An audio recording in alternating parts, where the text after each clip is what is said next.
Good morning, Year 4, and welcome to your math lesson. Today's lesson is all about problem-solving activities on Mathletics. So, let's have a look at the activities you're doing today and how to use them in Mathletics. Let's have a look at how this part of Mathletics works. So on the left-hand side, you have the question. You have this little audio box here that will read it to you, and you have this little number box down here that will bring up a calculator, though you probably don't need to do that. You should be able to use that by hand instead. Over here, you've got where the answer is, so you can type the answer in by clicking on this box. Can you see over here it says My Work box? It says Show My Work and Message Teacher. If you click on the Show My Work, then you can record something, you can scribble, you can scan a photograph, or you can write. I would have thought the most useful thing for you today would be either to write, where you can start typing in your results, or you might want to use the scribble where you can actually just, here you go, you can start doing on here. And you can select the different parts of the question. This is just for you. This is like the working in your book. This is where you need to do your workings out. Okay, I'm going to cancel this. Okay. There's this section here that says message the teacher. The teacher will not be monitoring this throughout the day. So don't message the teacher if you're stuck on this question. You can message the teacher possibly at the end to say you've finished the question. But please don't expecting a chit chat back and forth because there won't be a teacher monitoring it all day. Okay, so you've got the question over here. You've got the way you can do your workings out if you want to on this side, or you could do it on paper. It's whatever works best for you. And finally, you've got this option of check my answer down here. Now, you can only click on that once. So once you've done it and you think you have the right answer, you can click check my answer, and that will tell you whether you're right or wrong. You can't keep checking it until you get the right answer. So only click on that if you're sure that you've got the right answer. Let's have a look then at the actual 3 questions that I've set you today. Okay, so this first one here says, Charlie has less than 50 trading cards. He is sorting them into piles. When he puts them into piles of 5, he has none left over. He puts them into 3, he has 2 cards left over. In piles of 10, he has 5 left over. He finally decides to put them into piles of 4, and he has 3 left over. How many trading cards does Charlie have? So you need to work out how many he's got. All the information we know is he's got less than 50, and we know that if we put them into certain size piles, he's going to have certain number left over. So this is really thinking about your multiples here and what numbers it could possibly be. So you need to investigate what possible numbers between less than 50 that will be able to put these cards into these piles. And you can do that practically by getting up to what number of objects you think it's going to be, or you can work it out in multiples. But you need to work out in total how many trading cards does Charlie have. So that's the first one. Let's look at the next activity I've set you.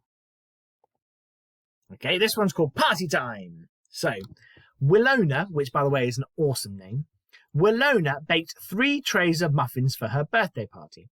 The first tray held 4 rows of 5 muffins. The second tray held 3 rows of 4 muffins, and the third tray held 2 rows of 10 muffins. Now that's the information you've got. There are a couple of different parts to this question. You can see here that there's part A, and then further down there is part B.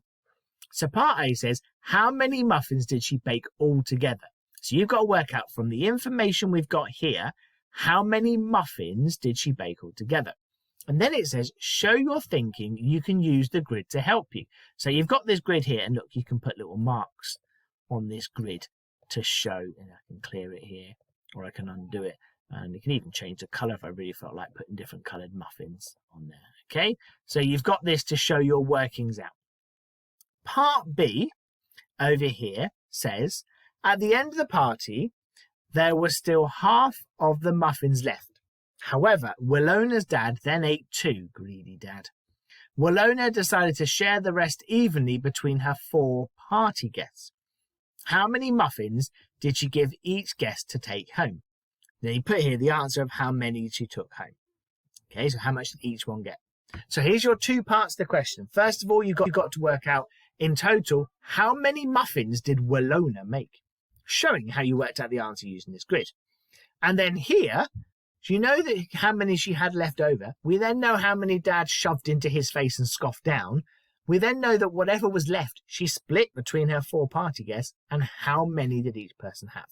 Again, you've got your workings out here. It does say here, show your workings out on the opposite page. You don't have to if you prefer to do it on paper instead. So you've got your 2 parts of the questionnaire. Part A is how many muffins with your results shown on the grid. And part B is how many muffins did each of those guests get to take home.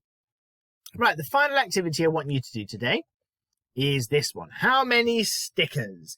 Now, I don't know who wrote this one, but they made it sound more complicated than it actually is. So I'm just going to read it through, and then we'll have a quick talk about what it actually wants you to do. So, Amelia, Tane, again, another cool name, Tane. Amelia, Tane, and Ben were each given a book of stickers. The stickers are not arranged in the same way in each book, but they all have the same number of stickers on each page. There are 2 stickers in each row of Amelia's book, 5 stickers in each row of Tane's book, and 3 stickers in each row of Ben's books. None of the books have more than 15 rows of stickers on a page.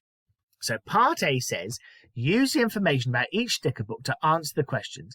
Enter answers in the boxes to complete your sentences. So they each have how many stickers on a page? Remember, they all have the same number of stickers. So how many do they each have? Amelia has how many rows of 2 stickers? Tane has how many rows of 5 stickers? And Ben has how many rows of 3 stickers? So going back up the top to remind ourselves, essentially, Amelia here has a book of stickers. We don't know how many are on each page, but we know that they're broken up into rows of 2. So in each row, she could only have 2 stickers, and she could only have up to a maximum of 15 rows. Tane, on the other hand, his rows can have 5. There you go. Sorry, I've forgotten. Couldn't count to 5. Tane has 5 stickers on each row. He can't have 4. He's got to have 5 on each row. Again, he could have a different number of rows to anyone else, but he's got to have 5 on each row, and his number of stickers has got to be the same as Amelia's total number of stickers. And finally, Ben there, he gets 3 stickers per row, and we don't know how many rows he's got, but again, every row must have 3 stickers, and he must have the total number of stickers that are the same as Tane and Amelia. Okay, so you've got to work out these. You can either do it on paper or you can practically get things out and move them around. Okay, so how many stickers in total and how many rows have each person got? Part B says each sticker book has 5 pages. How many rows of stickers are there in Ben's whole book? So there are X number of rows in stickers in Ben's whole book. So if once you know how many stickers there are in one page, now we know there are 5 pages. So if you know how many rows Ben's got on one page, you should be able to work out how many he's got on 5 pages, but you can't work out part B until you've worked out part A. Okay, now it sounds way more complicated than it actually is.